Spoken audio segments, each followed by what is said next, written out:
তাহলে অবশেষে আবার 3 বছর পরে চারিদিকে একটাই রব, বনসহায়ক। বিভিন্ন গ্রুপে টুপে দেখছি প্রচুর কোয়েরিজ এই রিলেটেড, কোথায় পাঠাতে হবে, কীভাবে পাঠাতে হবে সেই বিষয়ে আসবো সেটাতে। তবে তার আগে আমার মনে হয় যে একটুখানি জাস্ট আমি বলে দিই যে কিসের কারণে এই যে বনসহায়ক নিয়োগ হয়েছিল এবং তারপর তাদের এক্সটেনশনও দেওয়া হয়েছিল, সেই পুরো ব্যাপারটাকে কেন বাতিল করা হয়েছে এবং হাইকোর্ট কেন, যদিও সিঙ্গেল বেঞ্চের রায়, হাইকোর্ট কেন সেটাকে 2 মাসের মধ্যে নতুন করে নিয়োগ করতে আদেশ দিল। যদি আমরা কেসটা দেখি, এখানে দেখো দ্য হাইকোর্ট অ্যাট ক্যালকাটা, এটা হচ্ছে রিট পিটিশন 2021 সালের সৈয়দ মোহাম্মদ আলী এবং অন্যান্যরা, তার সাথে হচ্ছে স্টেট অফ ওয়েস্ট বেঙ্গলের। এটা আইনি লড়াই এবং সেখানে অ্যাডভোকেটদের নাম দেওয়া রয়েছে। যেটা মেন জায়গা দেখে নিই আমরা, সেটা হচ্ছে যে আমি হাইলাইট করে রেখেছি সেগুলো। ফরেস্ট ডিপার্টমেন্ট যখন নোটিফিকেশন দিয়েছিল এই 2000 বনসহায়ক নিয়োগের জন্য, সেখানে কিন্তু খুব পরিষ্কারভাবে সিলেকশন প্রসিডিওর মেনশন করা ছিল। এখানে যারা অভিযোগ করেছেন, অভিযোগকারীরা, তারা বলেছিলেন যে selection process was not conducted fairly and or transparently. The merit list of the selected candidates were not published as per the advertisement. তাহলে যেহেতু নোটিফিকেশনে বলা ছিল যে মেরিট লিস্ট পাবলিশ করা হবে, কোনো মেরিট লিস্ট সেক্ষেত্রে পাবলিশ করা হয়নি এবং যারা নিয়োগ পেয়েছিল তাদেরকে, এখানে যা লেখা আছে অর্ডার কপিতে, যে মোবাইলে SMS-এর মাধ্যমে তাদের খবর জানানো হয়েছিল। And the purportedly selected candidates were informed only by way of personal messages over mobile phones. In case of any selection to a public post, a method of fairness and transparency is to be followed. তাহলে যদি কোনো public পোস্টে নিয়োগ হয়, অবশ্যই টাকা যেহেতু সরকার দেবে, এটা পাবলিক পোস্ট, তো সেক্ষেত্রে কিন্তু সেটা ফেয়ারনেস মেনটেন করতে হবে। আচ্ছা, signs of discrepancies in recording number of vacancies available in each districts for the post of বনসহায়কস and the corresponding engagements relating there. তাহলে কি বলছে, যে যতজনের ভ্যাকেন্সি অ্যাকচুয়ালি বেরিয়েছিল, যখন ডিস্ট্রিক্ট ওয়াইজ দেখা যাচ্ছে যে কতজন নিয়োগ হয়েছে, সেখানে একটা ডিসক্রিপেন্সি পাওয়া যাচ্ছে, অর্থাৎ সেক্ষেত্রে সংখ্যা মিলছে না। 3 জন এমন পাওয়া গেছে যাদের এজ লিমিট, যেটা প্রেসক্রাইবড এজ লিমিট ছিল, অর্থাৎ 18 থেকে 40, এবং SC ST-র জন্য 5 বছরের ছাড়, তার থেকে 2 জনের বলছে বয়স বেশি ছিল, একজনের বয়স কম ছিল। তো এরকম কিছু অভিযোগ এসছে। যেটা মেজর পয়েন্ট, মানে যেটা হাইকোর্ট যে মেজর পয়েন্টটা নিয়েছে, সেটা হচ্ছে দুটো জায়গাতে। একটা হচ্ছে যে ওই যেটা বললাম, পার্সোনাল মেসেজ করে আর কি রেজাল্ট ডিক্লেয়ার করা হয়েছে। বলছে যদি নোটিশ দেওয়া হয় ওয়েবসাইটে, তাহলে রেজাল্ট কেন ওয়েবসাইটে পাবলিশ হবে না। আর দ্বিতীয় হচ্ছে এইটা, যে যেখানে একটা CEB অর্থাৎ সার্কেল ওয়াইজ একটা বোর্ড করার কথা হয়েছিল, যেটা আমরা এই নোটিশেও এখন পাচ্ছি, এইবারে নোটিশেও পেয়েছি, সার্কেল এনগেজমেন্ট বোর্ড। ঠিক আছে, এই যে সার্কেল এনগেজমেন্ট বোর্ড, এখানে কথা হয়েছিল যে 3 জন থাকবে, 3 জন 100 নম্বর করে, 3 জনই নাম্বার দেবে, টোটাল 300 নম্বরের মধ্যে টোটাল করে মেরিট লিস্ট পাবলিশ হবে। কিন্তু দেখা যাচ্ছে কি না, শুধুমাত্র সেখানে 2 জন ছিল, চেয়ারপারসন এবং একজন সেক্রেটারি, আর তৃতীয় ব্যক্তি সেই বোর্ডে ছিল না। তো এটা হচ্ছে চেঞ্জ। এই যে চেঞ্জটা হয়েছে পরবর্তীকালে, সেখানে ডিপার্টমেন্ট কি বলেছে, ফরেস্ট ডিপার্টমেন্ট, যে তারা নাকি, মানে যেটা মেন রিক্রুটমেন্ট নোটিশ, সেটার ডেটটা ছিল কত, সম্ভবত 22শে জুলাই 2020। একদম প্রথমেই দেখো লেখা রয়েছে যে 22শে জুলাই 2020-তে প্রথম নোটিফিকেশন আসে এবং সেই হিসেবে রিক্রুটমেন্টের প্রসিডিওর শুরু হয়, এবং তার পরবর্তীকালে সেপ্টেম্বর মাসে একটা ওরা নোটিশ দেয় এবং সেখানে বলে যে এই যে চেঞ্জটা আনা হয়েছে, 2 জনের জায়গায় 2 জন থাকবে, সেটা নাকি তারা মানে এনেছিল, মানে ঘোষণা করেছিল, এবং সেটা নাকি সব নিউজ পেপারে পাবলিশ করেছিল। যদিও কোর্ট তার রায় লিখেছে যে এরকম কোনো কিন্তু মানে প্রমাণ তার ডিপার্টমেন্টকে বহুবার বলা সত্ত্বেও ডিপার্টমেন্ট দেখাতে পারেনি। অর্থাৎ পরিষ্কার হচ্ছে যে এরকম কোনো কিছু হয়তো আসেইনি, না হলে পরে যদি মানে একটা পুরনো অর্ডার কপি হয়তো বের করা পসিবল, কিন্তু নিউজ পেপারে ছাপা হয়েছে পুরনো একটা জিনিস, সেটা তো করা সম্ভব না। তো সেইখানে সেটা মনে হয় আটকে গেছে। তো এবারে হচ্ছে আমরা আসি একবার অর্ডারে, যেখানটা এবারে রেসপন্ডেন্ট অর্থাৎ স্টেটের অ্যাডভোকেটরা কিন্তু অনেক রকমের পুরনো কেস টেস সেখানে দিয়েছে, এবং প্রত্যেকটা কেসকে কিন্তু জাস্টিস খুব ভালো করে খণ্ডন করেছে যে কেন এই কেসগুলো এক্ষেত্রে অ্যাপ্লিকেবল নয়। আচ্ছা, এখানে বলছে it has been submitted during the course of argument that the change of selection procedure, যেটা বলছিলাম যে সিলেকশন প্রসিডিউরের যে চেঞ্জটা সেটা এই 15ই সেপ্টেম্বর 2020 নোটিফিকেশন দেওয়া হয়েছিল, could not be brought on record despite several opportunities given by this court, অর্থাৎ কোর্ট বারবার বলার পরেও কিন্তু কোনো প্রুফ ডিপার্টমেন্ট এখানে দিতে পারেনি। আচ্ছা, the court is of the view that the change in the selection process was not informed to the petitioners, তাহলে যারা পিটিশন ফাইল করেছে তাদেরকে জানানো হয়নি, অর্থাৎ ইনে হোল মানে টোটাল যারা ক্যান্ডিডেট আছে তারা কেউই হয়তো এই চেঞ্জের ব্যাপারটা জানতো না। আচ্ছা, তোমরা যারা ইন্টারেস্টেড তারা দেখতে পারো, খুব অনেক কিছু এখান থেকে জানা যাচ্ছে। The number of people required to interview the candidates as per the advertisement were reduced without the knowledge of the candidates without publication of the said change in the selection process. একই জিনিস এখানে repetition হচ্ছে। আচ্ছা, next হচ্ছে the petitioners have challenge the change in the selection procedure and the lack of transparency. তাহলে mainly দুটো ইস্যুই ছিল আর কি, ঠিক আছে, সিলেকশন প্রসিডিয়ারে চেঞ্জ এবং তার সাথে হচ্ছে ট্রান্সপারেন্সি নেই। এবারে হচ্ছে যে দ্য অফিস অর্ডার ডেটেড এত was neither widely publicised not individually intimated to the candidates, এটা বারবার করে এই কথাটাই বলা হচ্ছে। দ্য প্রেজেন্ট, এবারে আসছি ভার্ডিক্টে, the present writ petition though have been called for interview, the present writ petitioners though have been called for the interview, their marks were not intimated to them. তাহলে তারা ইন্টারভিউ তাদেরকে ডাকা হয়েছিল, অর্থাৎ সেই ডিস্ট্রিক্টের যে সিইবি ছিল সেখানে তারা ইন্টারভিউ দিয়েছিল এবং তাদের কত নাম্বার পেয়েছে সেটা কিন্তু তারা জানতে পারেনি। The honourable coordinate bench also found that even if the entire list of the candidates who had applied for the post was not published by the state, the merit list of the candidates who were selected for the post should have been published. তাহলে যদি যতজন apply করেছে যদি প্রত্যেকের নামের list নাও publish হয় যে এরা সিলেক্টেড এরা নট সিলেক্টেড, অন্তত যারা সিলেক্টেড তাদের লিস্ট অবশ্যই সেখানে কিন্তু পাবলিশ হওয়া উচিত। It was not done in the instant case, therefore the question as to the transparency of the selection process arose. এরকম ঘটনা কিন্তু প্রথম না, এরকম SMS এর থ্রু দিয়ে সিলেকশন সাকসেস মেসেজ আসা এরকম আমরা আগেও বহু রিক্রুটমেন্টে দেখেছি। আচ্ছা, on a query by this court it was submitted on behalf that the state respondents that the merit list were not published in the website of the government। ঠিক আছে, তাহলে স্টেট কি বলছে দেখো, ডিপার্টমেন্ট কি বলছে, ডিপার্টমেন্ট বলছে যে সেটা ওয়েবসাইটে পাবলিশ হয়নি ঠিকই, they were only was in it published in the notice board of the district office. তাহলে ডিস্ট্রিক্ট ফরেস্ট অফিসে নোটিশ বোর্ডে সেই লিস্ট টাঙানো হয়েছিল। The said merit lists were purportedly put up in the notice boards of the circle offices, circle অফিসেও সেটা মানে টাঙানো হয়েছিল। This court has not been able to appreciate the purported reason for not publishing the merit list on the website when the advertisement for engagement of বনো সহায়ক was published in the official website. তাহলে notification publish হচ্ছে official ওয়েবসাইটে, অথচ result declare হচ্ছে অফিসের notice বোর্ডে, এরকম কেন সেটা কোর্ট বুঝতে পারছে না। তাহলে সেখানে পরিষ্কার বলছে কোর্ট যে the selection process was not transparent.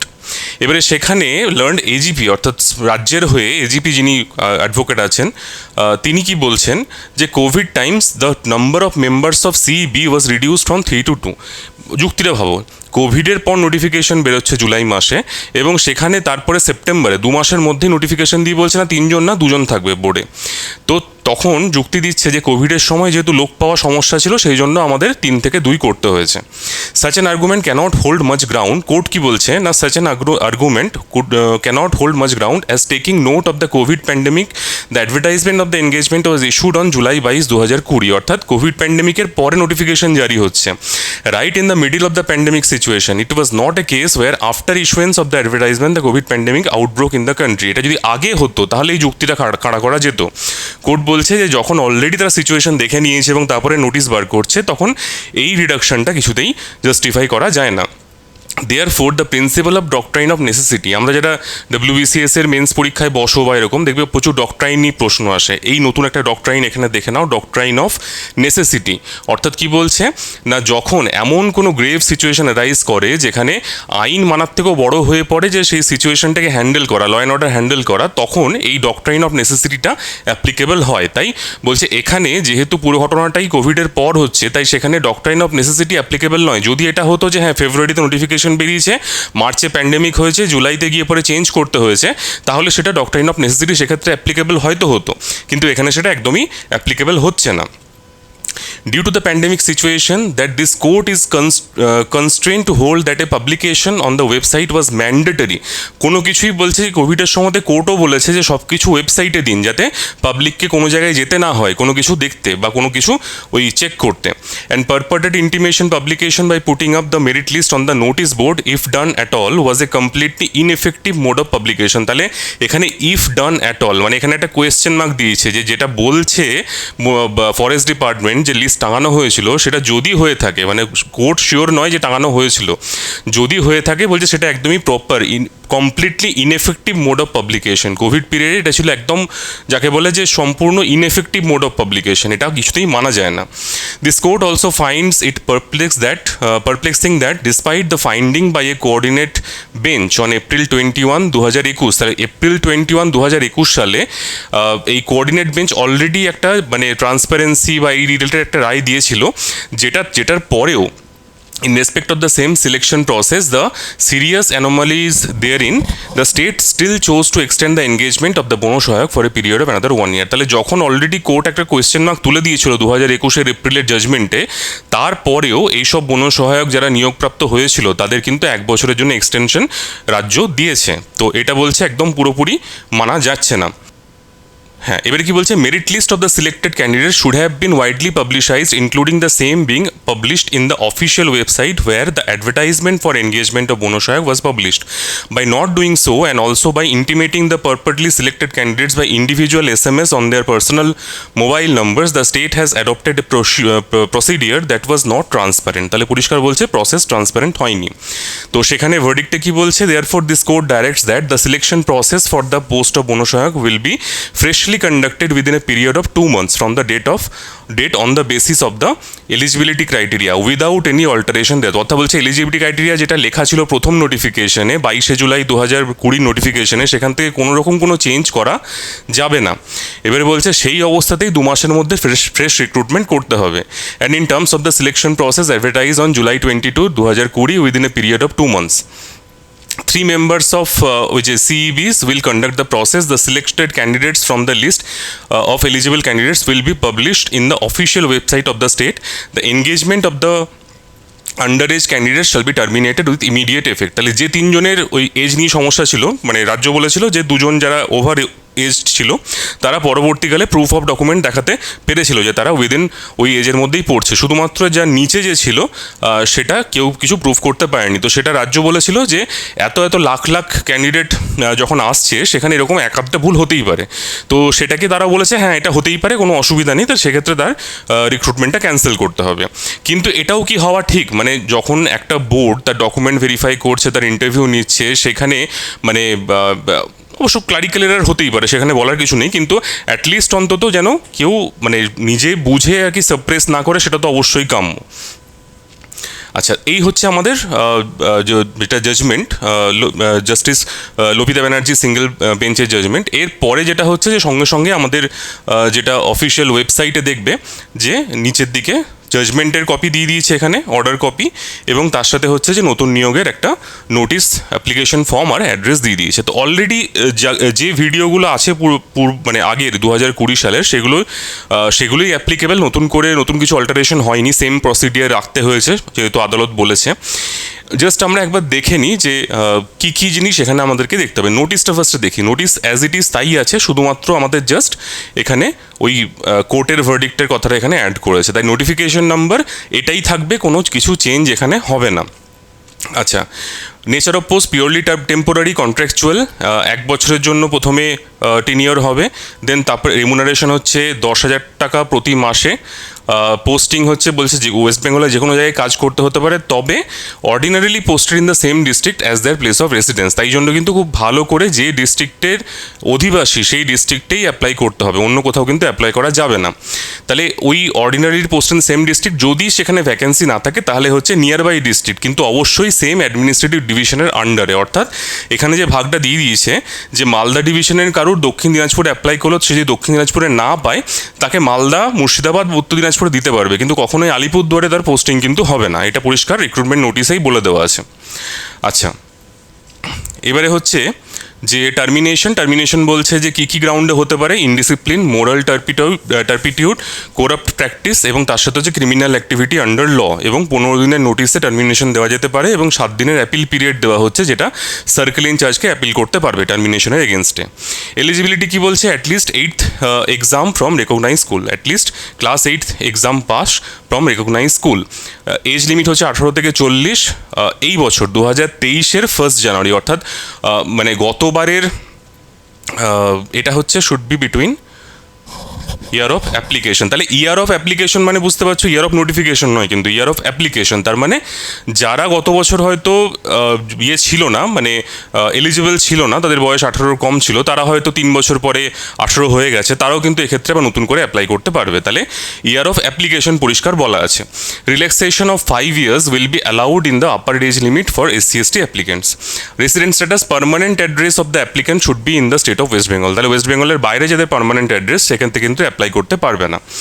আচ্ছা, একটা খুব ইম্পর্টেন্ট জিনিস বলছে, application is to be made only to the engagement board for the district of residence as specified. তাহলে যে তুমি যদি আধার কার্ডে তোমার একটা ডিস্ট্রিক্টের হোম ডিস্ট্রিক্ট লেখা থাকে, তোমার পার্মানেন্ট অ্যাড্রেস যেটা, তোমাকে সেইখানেই করতে হবে। তুমি চাইলেও যে আমি অন্য জায়গায় করব, সেটা কিন্তু এখানে হবে না। আমি আসছি সিলেকশনে, তখন কিন্তু সেটা বাতিল হয়ে যাবে। পুরুষ মহিলা উভয়ই করতে পারবে। ফিজিক্যাল কন্ডিশন বলেছে যে due to the nature of job in forest areas persons with physical disabilities will be assessed by the. যদি কারোর ফিজিক্যাল ডিসেবিলিটি থাকে, সেটাকে ওই বোর্ড, এনগেজমেন্ট বোর্ড কী করবে না, সেটা অ্যাসেসড করবে এবং যদি সুইটেবল হয় তবে গিয়ে তাকে সেখানে রাখবে অথবা বাতিল করবে। আচ্ছা, এবারে বলছে যে যেটা মেন 3টে ডকুমেন্ট, সেটা হচ্ছে একটা হচ্ছে মানে রেসিডেন্স প্রুফ, সেটা হচ্ছে আধার কার্ড বা ভোটার কার্ড। এজ প্রুফ যেটা, সেটা হচ্ছে যে বার্থ সার্টিফিকেট, আধার কার্ড অথবা প্যান কার্ড, এবং educational qualification, marksheet of last exam pass. তাহলে সেক্ষেত্রে যদি কেউ 8 দেয়, তাহলে 8-এর পাসের মার্কশিট, মাধ্যমিকের মার্কশিট, এইচএসের মার্কশিট, গ্র্যাজুয়েশনের মার্কশিট, যেটা মানে যেটা দেখাতে চাইছে আর কি, ঠিক আছে, সেটা marksheet of last exam past. হ্যাঁ, এখানে কিন্তু বলছে যে applicants should have passed at least class 8 exam. তাহলে যেখানে ওই স্ট্রিক্টলি 8 পাস কথা লেখা থাকে, সেখানে জেনারেলি দেখি যে লেখা থাকে যে যারা মাধ্যমিক পাস বা হায়ার এডুকেশন যারা, তারা যেন অ্যাপ্লাই না করে, এই কথাটা কিন্তু পরিষ্কার লেখা থাকে। কিন্তু এখানে কিন্তু সেরকম কিছু লেখা নেই। অর্থাৎ যদি কারোর হায়ার কোয়ালিফিকেশনও থাকে, সেটাও কিন্তু এখানে লুকোনোর কোনো ব্যাপার নেই, সেটা কিন্তু দেখাতে পারে, যেহেতু এখানে লিস্ট কোয়ালিফিকেশন দেওয়া আছে 8 পাস। আচ্ছা, সিলেকশন প্রসেস, এটা খুব ভালো করে দেখে নাও। সেটা হচ্ছে all applications will be initially screen for the location of residence. তাহলে প্রথম ক্রাইটেরিয়া হচ্ছে লোকেশন। যদি কারুর পার্মানেন্ট বাড়ি আলিপুরদুয়ারে হয়, সে যদি হাওড়াতে অ্যাপ্লিকেশন করে, হাওড়া ডিস্ট্রিক্টে, সেটা কিন্তু প্রথমেই বাতিল হবে একদম। তাই অবশ্যই নিজের ডিস্ট্রিক্ট বাদ দিয়ে কোথাও কিন্তু করা যাবে না। And the ones that are not summary rejected shall be then screen for other qualifying criteria. তাহলে এই বাছাই পর্বের পর যেগুলো পড়ে থাকবে অ্যাপ্লিকেশন, সেগুলোকে নিয়ে পরের ক্রাইটেরিয়াগুলো ম্যাচ করে দেখা হবে, যে এজ ঠিকঠাক আছে কি না বা এডুকেশনাল কোয়ালিফিকেশন ঠিকঠাক আছে কি না, সেগুলো তখন নিয়ে বসা হবে। আচ্ছা, তারপরে কি বলছে, post screening eligible applicants will be called for an evaluation cum interview by the concern engagement board with original documents. তাহলে সেই যখন ডাকবে, তখন অরিজিনাল ডকুমেন্ট নিয়ে সেই বোর্ডের সামনে যেতে হবে। The board will verify the original certificates of each candidate, age certificate, residence proof, educational qualification and photo ID. তাহলে এখানেই ডকুমেন্ট ভেরিফিকেশনের মানে প্রসেসটা কিন্তু কমপ্লিট হয়ে যাচ্ছে। এইবারে বলছে যে the eligible candidate shall be subject to an evaluation cum interview and personality test. এবার এটাকে নাম দিয়েছে কি না, evaluation cum interview and personality test. কী আছে, 30 নাম্বার আছে তোমার ability to read Bengali or any official recognise language of the state as applicable in the district under the West Bengal official language act. তাহলে অফিসিয়াল ল্যাঙ্গুয়েজ অ্যাক্ট 1961 আমাদের স্টেটে যেটা আছে, সেখানে কিছু কিছু ডিস্ট্রিক্টে যেখানে তোমার হচ্ছে ধরো তেলেগু ভাষী হয়তো বেশি আছে, এরিয়াতে অবশ্য, ডিস্ট্রিক্টে না, ধরো কোথাও হয়তো বেশি আছে, নেপালি বেশি আছে, নেপালি ল্যাঙ্গুয়েজ সেখানে অ্যাপ্লিকেবল, এরকম করে ওই অফিসিয়াল ল্যাঙ্গুয়েজ একটা যে ক্রাইটেরিয়া দেওয়া আছে কোন ডিস্ট্রিক্টে কোনগুলো অফিসিয়াল ল্যাঙ্গুয়েজ, সেই পার্টিকুলার ডিস্ট্রিক্টের ক্ষেত্রে কিন্তু বাংলা অথবা সেই ল্যাঙ্গুয়েজটা জানতে হবে। এবিলিটি টু রিড, পড়তে হবে। একইভাবে একই জিনিস হচ্ছে লিখতে হবে। তাহলে বাংলা পড়তে লিখতে, এবং তার সাথে যদি কারোর ধরো দার্জিলিং হয় বা কালিম্পং হয়, সেক্ষেত্রে নেপালি হয়তো তোমার পড়তে এবং লিখতে জানতে হবে। Ability to read English or Hindi, তাহলে বাংলা বাদ দিয়ে মানে ফার্স্ট ল্যাঙ্গুয়েজ বাদ দিয়ে যেটা সেকেন্ড ল্যাঙ্গুয়েজ আইদার ইংলিশ অথবা হিন্দি, সেটা পড়তে জানতে হবে। আর একটা ওরাল টেস্ট হবে জিকের ওপরে। এই টেস্টের নাম্বারটা কিন্তু গুরুত্বপূর্ণ, কেন আমি পরে বলছি। Personality fitness for forestry work, এটাতে 10 নম্বর, যে কতটা সে ফিট ফরেস্ট্রির কাজ করার জন্য। All the members of the engagement board shall award marks to each candidate as per above criteria out of total 100। তাহলে প্রত্যেকে 3জন বসবে, 3জন 100 নাম্বারের মধ্যে নাম্বার দেবে, 300টা টোটাল করা হবে, তারপরে মেরিট লিস্ট বার করা হবে।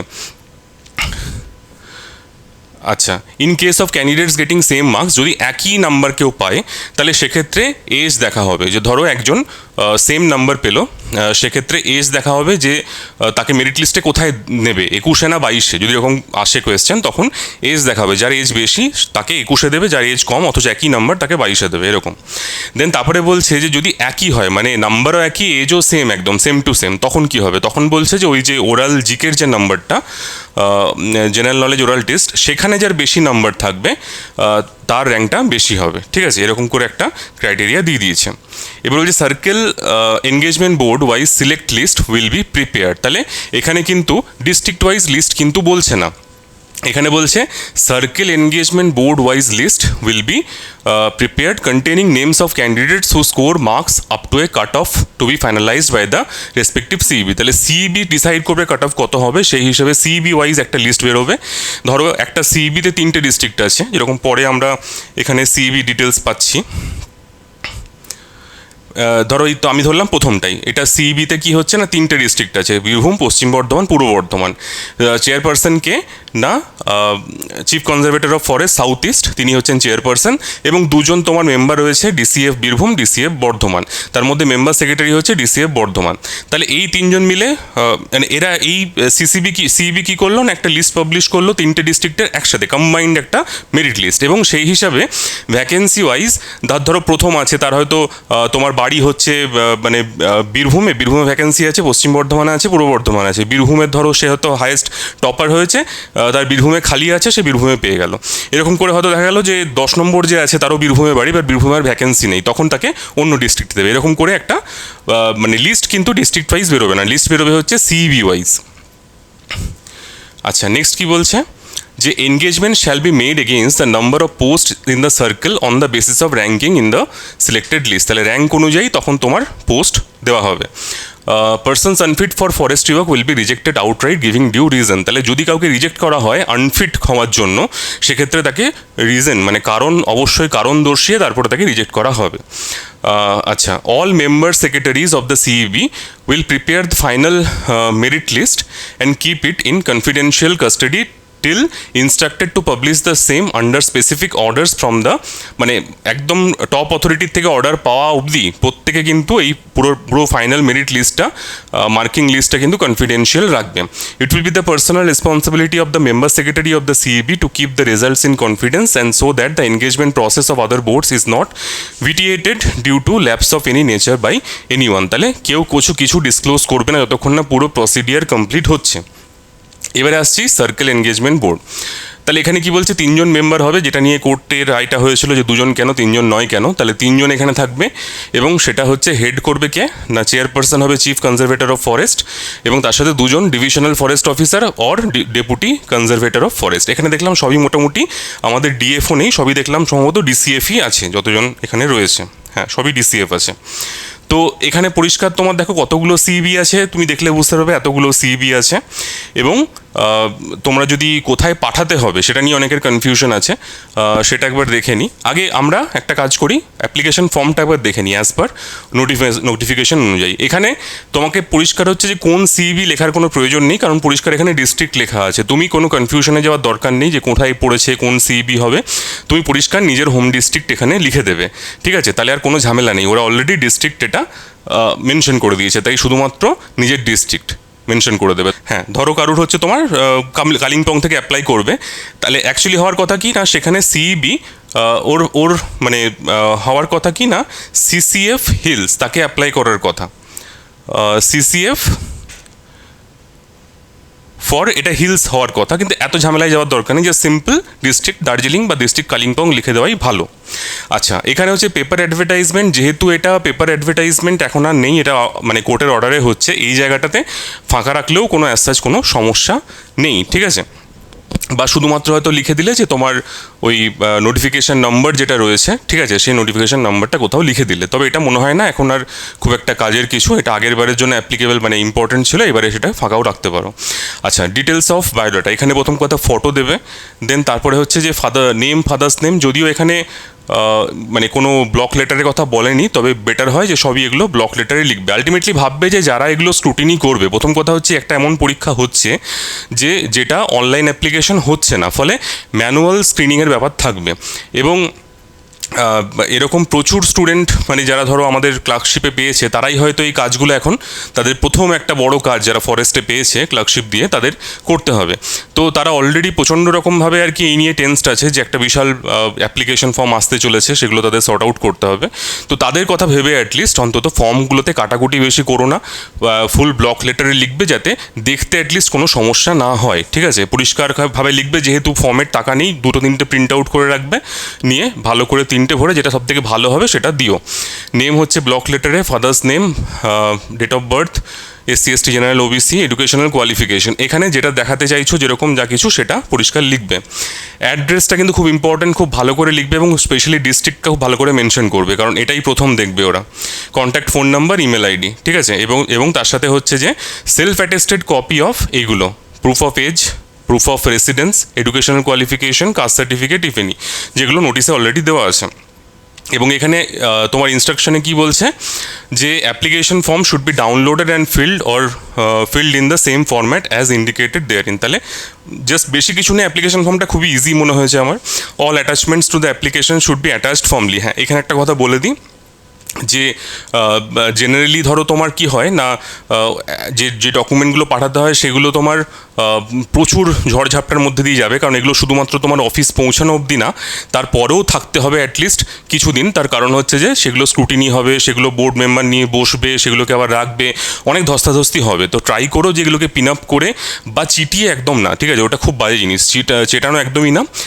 জাস্ট হচ্ছে যদি পারো সেলাই করে দিও, যে নর্মালি যেরকমভাবে আমরা মাধ্যমিকের সময় খাতা সেলাই করতাম সেরকম কোনো সুতো দিয়ে সেলাই করে দিও, যাতে সেগুলো অ্যাটলিস্ট অক্ষত থাকে, মানে বেরিয়ে ছিটকে না যায়। তো all attachments to the application should be attached formally with the application form. প্রথমে ফর্ম থাকবে, তার নিচে তোমার যেরকম অর্ডারে দিয়ে চেয়েছে এরা, ঠিক সেম অর্ডারে জিনিসগুলোকে রাখবে।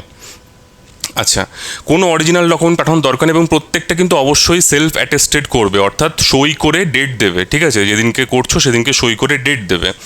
The application form along with all attachments are to be put in the single envelope. তাহলে একটাই সিঙ্গেল এনভেলপে ভরবে। প্রথম কথা ট্রাই করো হচ্ছে যে ওই এত বড় এনভেলপমেন্ট করো না, কারণ ওই ড্রপ বক্সে ফেলা খুব সমস্যা। নর্মাল যে এনভেলপ হয়, ঠিক আছে, সেগুলোতে করো, ওগুলো ফেলাও ইজি। আর দ্বিতীয়ত হচ্ছে যে এখানে কিন্তু ড্রপ বক্সের কথা বলেছে। ড্রপ বক্স যখনই বলবে তখন কিন্তু একটা জিনিস খুব ভালো করে মাথায় রাখবে, সেটা হচ্ছে যে মানে হাজার হাজার অ্যাপ্লিকেশন আসবে, এবং যদি কেন স্পেসিফিক্যালি স্পিড পোস্ট বা রেজিস্টার্ড পোস্ট বারণ করা হয়েছে তার কারণটা বুঝবে। On the basis of permanent residence as listed herewith, the applications may alternatively be sent by ordinary post or courier. Ordinary পোস্টের ক্ষেত্রে কোনো অ্যাকনোলেজমেন্ট লাগে না, অ্যাকনোলেজমেন্টে ও শুধুমাত্র দিয়ে চলে যাবে, তোমার কাছ থেকে সই টই কিচ্ছু করবে না। অর্থাৎ যখন অফিসে গিয়ে জমা দেবে, ও গিয়ে দেখবে ড্রপ বক্স দেওয়া আছে, পোস্টম্যান গিয়ে সেখানে ফেলে দেবে, কোনো রকম কোনো প্রমাণের দরকার নেই। কিন্তু স্পিড পোস্ট যদি হয়, রেজিস্টার্ড পোস্ট যদি হয়, তাহলে সেক্ষেত্রে কিন্তু অফিসকে অবশ্যই সেখানে স্ট্যাম্প দিতে হবে। এবং এই হাজার হাজার অ্যাপ্লিকেশন যদি অফিসে এসে পৌঁছায় এবং যদি প্রত্যেকবার স্ট্যাম্প দিতে হয়, তাহলে কিন্তু অফিসের সামান্য কাজ ব্যাহত হবে। তো সেই কারণের জন্য পরিষ্কার বলা আছে অ্যাকনোলেজমেন্ট যেন সেখানে না চাওয়া হয়। Any means of recurring acknowledgement, ঠিক আছে। তাহলে অ্যাকনোলেজমেন্ট লাগবে এরকম কিছু না। এখানে এই কুরিয়ার কথাটা শুনে অনেকে হয়তো ভুল ভাবতে পারো। ভালো ভালো কুরিয়ার যেগুলো আছে, তুমি ডিটিডিসি বলো, এই ডেলিভারি বলো, এরা কিন্তু উইদাউট অ্যাকনোলেজমেন্ট ডেলিভারি করবে না। তাই যদি লোকাল কিছু হয়, পরিষ্কার বলে দেবে যে কাকু একদম গিয়ে ফেলে দিয়ে আসবেন, আমার কোনো প্রুফ চাই না, তাহলেই কিন্তু একমাত্র পসিবল। নাহলে যদি ওরা ওখানে গিয়ে বলে যে না আমার পাঠিয়েছে অ্যাপ্লিকেশন, স্ট্যাম্প লাগবে, স্ট্যাম্প কিন্তু কেউ দেবে না। তো সেই কারণে সবথেকে ভালো উপায় হচ্ছে অর্ডিনারি পোস্টে দাও, একদম পুরোপুরি ডেফিনেটলি পৌঁছাবে। আর যদি সময় সুযোগ হয়, নিজের হাতে গিয়ে ড্রপ বক্সে ফেলে এসো, কোনো রকম কোনো পোস্টের ঝামেলাতেই যাওয়ার কোনো প্রয়োজন নেই, পরিষ্কার ড্রপ বক্সে গিয়ে ফেলে আসবে। প্রত্যেকটা ডিস্ট্রিক্টেই আছে, একদিন সুন্দর ঘুরতে ঘুরতে চলে যাও। আচ্ছা, নেক্সট হচ্ছে যে তোমার application process will be closed after 7 working days on the date of advertisement. তাহলে 7 দিন মাত্র থাকবে, application shall be address to the list below. এখানে তোমার যেটা বলছিলাম যে তোমার অ্যাপ্লিকেশন তো ওটা তো তোমার দেওয়াই আছে, অ্যাপ্লিকেশনে ওখানে তোমার কি লিখতে হবে ফর্মে দেওয়াই আছে।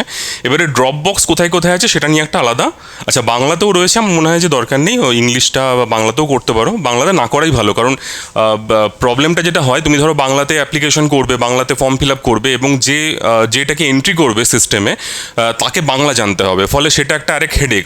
ওই যারা ক্লার্কশিপের ছেলেগুলো পেয়েছে তাদের ক্ষেত্রে আবার একটা হেডেক, যেগুলোকে বাংলা থেকে আবার ইংলিশে ট্রান্সলেশন, সেখান থেকে হয়তো ডকুমেন্ট দেখে ইংলিশে টাইপ করা, বানান ভুল হওয়ার সম্ভাবনা এসব থাকবে। তাই যদি সম্ভব হয় এক্ষেত্রে ইংলিশেই করো, সেটাই সুবিধা হবে তোমাদের ক্ষেত্রেও তাদের ক্ষেত্রেও। আর ড্রপ বক্সের ক্ষেত্রে হচ্ছে কীরকম না, তোমার প্রত্যেকটা অ্যাড্রেস দিয়ে দিয়েছে, এবং সেক্ষেত্রে জেলা ওয়াইজ একদম। কিছু জেলার ক্ষেত্রে যেরকম একটাই ড্রপ বক্স, হাওড়া এবং হুগলি, এটা আছে তোমার হচ্ছে হাওড়াতে, নদিয়া মুর্শিদাবাদ সেটা হচ্ছে নদিয়াতে কৃষ্ণনগরে, উত্তর দক্ষিণ দিনাজপুর আছে হচ্ছে রায়গঞ্জে। এরকম করে কিছু ডিস্ট্রিক্টের একসাথে কমন, বাট ম্যাক্সিমামই কিন্তু পুরোপুরি। যেরকম দার্জিলিংয়ের ক্ষেত্রে কোথায় কোথায় দেওয়া যাবে, দার্জিলিংয়ে আবার 3 জায়গাতে দেওয়া যাবে। দার্জিলিংয়ে দেওয়া যাবে, কার্সিংয়ে দেওয়া যাবে, আবার ওই কি এটা বৈকুণ্ঠপুর, দেবগ্রাম, জলপাইগুড়িতেও দেওয়া যাবে। তো সেক্ষেত্রে যেখানে যার হোম অ্যাড্রেস আছে দেখে নেবে। এখানে দার্জিলিংয়ের ক্ষেত্রে দেখে নেবে যে কোনটা তোমার নিয়ারেস্ট হচ্ছে, কারণ যেহেতু আলটিমেটলি তুমি অ্যাপ্লাই করছো ডিস্ট্রিক্টের জন্য, কোনো অসুবিধা নেই। ওখানে গিয়ে ড্রপ বক্সে ফেলে এসে এই প্রসেসটা পুরোপুরি কমপ্লিট করবে। যাই হোক, যদি কোনো কনফিউশন থাকে তাহলে কমেন্ট করো, ঠিক আছে? আর আদারওয়াইজ আমার মনে হয় না এটা খুব একটা সিম্পল অ্যাপ্লিকেশন, একটা জাস্ট পেজের অ্যাপ্লিকেশন, কিছুই নেই সেরকম, ভালোভাবে আর কি ফিল আপ করে দাও।